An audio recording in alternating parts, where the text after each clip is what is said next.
ಕರಿಬೇವಿನ ಸೊಪ್ಪು ನಮ್ಮ ದೈನಂದಿನ ಅಡುಗೆಯಲ್ಲಿ ಅತ್ಯಂತ ಮುಖ್ಯವಾದ ಸುವಾಸನೆಯುಕ್ತ ಸೊಪ್ಪಾಗಿದ್ದು, ಅಡುಗೆಗಳಲ್ಲಿ ಇದರ ಬಳಕೆ ಬಹಳ ಸಾಮಾನ್ಯವಾಗಿ ಅಡುಗೆಯಲ್ಲಿ ರುಚಿ ಮತ್ತು ಸುಗಂಧ ಹೆಚ್ಚಿಸಲು ಕರಿಬೇವಿನ ಸೊಪ್ಪನ್ನು ಎಣ್ಣೆಯಲ್ಲಿ ಹಾಕುವುದು ರೂಢಿ.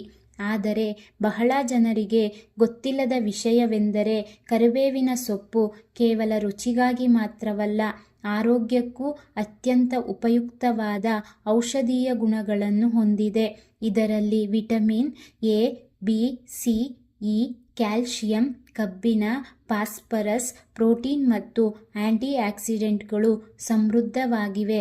ಆದ್ದರಿಂದ ಇದು ದೇಹದ ರೋಗ ನಿರೋಧಕ ಶಕ್ತಿಯನ್ನು ಹೆಚ್ಚಿಸಲು ಸಹಾಯ ಮಾಡುತ್ತದೆ. ನಿಯಮಿತವಾಗಿ ಕರಿಬೇವಿನ ಸೊಪ್ಪನ್ನು ಆಹಾರದಲ್ಲಿ ಬಳಸುವುದರಿಂದ ದೇಹದಲ್ಲಿ ಶಕ್ತಿ ಹೆಚ್ಚುವುದು, ಆಯಾಸ ಕಡಿಮೆಯಾಗುವುದು ಮತ್ತು ದೈನಂದಿನ ಕೆಲಸಗಳಲ್ಲಿ ಚುರುಕು ಕಾಣಿಸಿಕೊಳ್ಳುವುದು. ಕರಿಬೇವಿನ ಸೊಪ್ಪು ಜೀರ್ಣಕ್ರಿಯೆಗೆ ಸಹ ತುಂಬ ಒಳ್ಳೆಯದು. ಊಟದ ನಂತರ ಹೊಟ್ಟೆ ಉಬ್ಬರ, ಅಜೀರ್ಣ, ಅನಿಲ ಸಮಸ್ಯೆ ಕಂಡುಬಂದಾಗ ಕರಿಬೇವಿನ ಸೊಪ್ಪನ್ನು ತಿನ್ನುವುದರಿಂದ ಅಥವಾ ಅದರ ಕಷಾಯವನ್ನು ಸೇವಿಸುವುದರಿಂದ ಜೀರ್ಣಕ್ರಿಯೆ ಸರಿಯಾಗುತ್ತದೆ ಎಂದು ಪಾರಂಪರಿಕವಾಗಿ ನಂಬಲಾಗುತ್ತದೆ. ಇದು ಆಹಾರವನ್ನು ಸರಿಯಾಗಿ ಜೀರ್ಣವಾಗಲು ಸಹಾಯ ಮಾಡುತ್ತದೆ ಮತ್ತು ಹೊಟ್ಟೆಯೊಳಗಿನ ಹಾನಿಕಾರಕ ಬ್ಯಾಕ್ಟೀರಿಯಾಗಳ ಬೆಳವಣಿಗೆಯನ್ನು ನಿಯಂತ್ರಿಸಲು ಸಹಕಾರಿಯಾಗಿದೆ. ಹೀಗಾಗಿ ಗ್ರಾಮೀಣ ಪ್ರದೇಶಗಳಲ್ಲಿ ಹಿರಿಯರು ಬೆಳಗ್ಗೆ ಖಾಲಿ ಹೊಟ್ಟೆಯಲ್ಲಿ 5ರಿಂದ 10 ಕರಿಬೇವಿನ ಎಲೆಗಳನ್ನು ಚೆನ್ನಾಗಿ ಅಗೆದು ತಿನ್ನುವ ಅಭ್ಯಾಸವನ್ನು ಕೂಡ ಇಟ್ಟುಕೊಂಡಿರುತ್ತಾರೆ. ಕರಿಬೇವಿನ ಸೊಪ್ಪು ಕೂದಲಿನ ಆರೈಕೆಯಲ್ಲಿಯೂ ಕೂಡ ಪ್ರಮುಖ ಪಾತ್ರ ವಹಿಸುತ್ತದೆ. ಕೂದಲು ಉದುರುವುದು, ಕೂದಲು ಬಿಳಿಯಾಗುವುದು, ಕೂದಲು ತೆಳ್ಳಗಾಗುವುದು ಇಂತಹ ಸಮಸ್ಯೆಗಳಿಗೆ ಕರಿಬೇವಿನ ಸೊಪ್ಪು ಸಹಾಯಕ ಎಂದು ಜನಪದ ವೈದ್ಯಕೀಯದಲ್ಲಿ ಬಳಸಲಾಗುತ್ತದೆ. ಕರಿಬೇವಿನ ಎಲೆಗಳಿಂದ ತಯಾರಿಸಿದ ಎಣ್ಣೆಯನ್ನು ಕೂದಲಿಗೆ ಹಚ್ಚುವುದರಿಂದ ಕೂದಲು ಬೇರುಗಳು ಬಲವಾಗುತ್ತವೆ, ಕೂದಲು ಬೆಳವಣಿಗೆ ಉತ್ತಮವಾಗುತ್ತದೆ ಮತ್ತು ಕೂದಲಿನ ಸಹಜ ಕಪ್ಪು ಬಣ್ಣ ಉಳಿಯಲು ಸಹಾಯವಾಗುತ್ತದೆ ಎಂಬ ನಂಬಿಕೆ ಇದೆ. ಇದಲ್ಲದೆ ಕರಿಬೇವಿನ ಸೊಪ್ಪಿನಲ್ಲಿ ಇರುವ ಪೋಷಕಾಂಶಗಳು ತಲೆಯ ಚರ್ಮಕ್ಕೆ ಪೋಷಣೆ ನೀಡಿ ಕೂದಲಿನ ಆರೋಗ್ಯವನ್ನು ಕಾಪಾಡಲು ಸಹಾಯ ಮಾಡುತ್ತವೆ. ಇದಲ್ಲದೆ ಕರಿಬೇವಿನ ಸೊಪ್ಪು ಮಧುಮೇಹ ನಿಯಂತ್ರಣದಲ್ಲಿಯೂ ಸಹ ಉಪಯುಕ್ತವೆಂದು ಹಲವರು ನಂಬುತ್ತಾರೆ.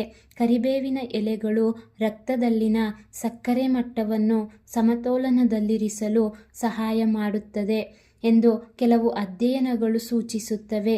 ಆದರೂ ಮಧುಮೇಹ ಇರುವವರು ವೈದ್ಯರ ಸಲಹೆ ಇಲ್ಲದೆ ಯಾವುದೇ ಮನೆಮದ್ದುಗಳನ್ನು ಅತಿಯಾಗಿ ಬಳಸಬಾರದು. ಕರಿಬೇವಿನ ಸೊಪ್ಪು ದೇಹದ ಚಯಾಪಚಯ ಕ್ರಿಯೆಯನ್ನು ಚುರುಕುಗೊಳಿಸಿ ತೂಕ ನಿಯಂತ್ರಣಕ್ಕೂ ಸಹಾಯ ಮಾಡುತ್ತದೆ ಎಂಬ ಅಭಿಪ್ರಾಯವೂ ಇದೆ. ಇದು ದೇಹದಲ್ಲಿನ ಕೆಟ್ಟ ಕೊಲೆಸ್ಟ್ರಾಲ್ ಮಟ್ಟವನ್ನು ಕಡಿಮೆ ಮಾಡಿ ಹೃದಯದ ಆರೋಗ್ಯವನ್ನು ಉತ್ತಮಪಡಿಸಲು ಸಹಕಾರಿ ಎಂಬ ನಂಬಿಕೆ ಜನರಲ್ಲಿ ಇದೆ.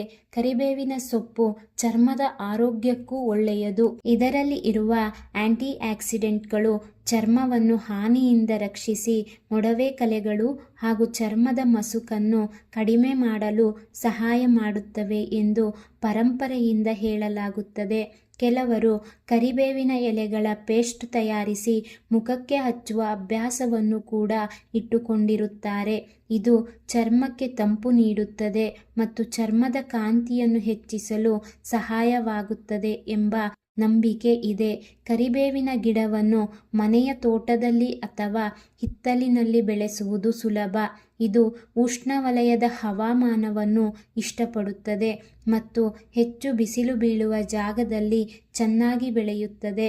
ಸರಿಯಾದ ನೀರು, ಚೆನ್ನಾಗಿ ನೀರು ಹರಿಯುವ ಮಣ್ಣು ಮತ್ತು ಸ್ವಲ್ಪ ಗೊಬ್ಬರ ನೀಡಿದರೆ ಕರಿಬೇವಿನ ಗಿಡ ವರ್ಷಪೂರ್ತಿ ಎಲೆಗಳನ್ನು ಕೊಡುತ್ತದೆ. ಮನೆಯಲ್ಲೇ ಕರಿಬೇವಿನ ಗಿಡ ಇದ್ದರೆ ತಾಜಾ ಸೊಪ್ಪು ಸದಾ ಲಭ್ಯವಾಗುತ್ತದೆ ಮತ್ತು ಮಾರುಕಟ್ಟೆಯಿಂದ ತರುವ ಅವಶ್ಯಕತೆಯೂ ಕಡಿಮೆಯಾಗುತ್ತದೆ. ಜೊತೆಗೆ ಮನೆಯ ಪರಿಸರಕ್ಕೂ ಹಸಿರು ಸೌಂದರ್ಯ ನೀಡುತ್ತದೆ. ಒಟ್ಟಿನಲ್ಲಿ ಕರಿಬೇವಿನ ಸೊಪ್ಪು ಕೇವಲ ಅಡುಗೆಯ ರುಚಿ ಹೆಚ್ಚಿಸುವ ಸೊಪ್ಪು ಮಾತ್ರವಲ್ಲ, ಅದು ನಮ್ಮ ಸಂಸ್ಕೃತಿ, ಪರಂಪರೆ ಮತ್ತು ಆರೋಗ್ಯದೊಂದಿಗೆ ಆಳವಾಗಿ ಜೋಡಿಸಿಕೊಂಡಿರುವ ಅಮೂಲ್ಯ ಪ್ರಕೃತಿದತ್ತ ಉಡುಗೊರೆ. ಪ್ರತಿದಿನದ ಆಹಾರದಲ್ಲಿ ಅಲ್ಪ ಪ್ರಮಾಣದಲ್ಲಿ ಕರಿಬೇವಿನ ಸೊಪ್ಪನ್ನು ಬಳಸುವುದರಿಂದ ದೇಹಕ್ಕೆ ಪೋಷಕಾಂಶಗಳು ಲಭಿಸಿ ಆರೋಗ್ಯ ಕಾಪಾಡಿಕೊಳ್ಳಲು ಸಹಾಯವಾಗುತ್ತದೆ. ಆದರೆ ಯಾವುದೇ ಆಹಾರವನ್ನು ಅತಿಯಾಗಿ ಸೇವಿಸುವುದು ಒಳ್ಳೆಯದಲ್ಲ ಎಂಬುದನ್ನು ನೆನಪಿಟ್ಟುಕೊಂಡು ಸಮತೋಲನದೊಂದಿಗೆ ಕರಿಬೇವಿನ ಸೊಪ್ಪನ್ನು ಬಳಸುವುದು ಉತ್ತಮ. ಈ ಮಾಹಿತಿ ಉಪಯುಕ್ತವಾಗಿದ್ದಲ್ಲಿ ಶೈಕ್ಷಣಿಕ ಸಂಗ್ರಹಗಳು ಯೂಟ್ಯೂಬ್ ಚಾನಲನ್ನು ಸಬ್ಸ್ಕ್ರೈಬ್ ಮಾಡಿ ಹಾಗೂ ಶೇರ್ ಮಾಡಿ. Thank you for watching this video.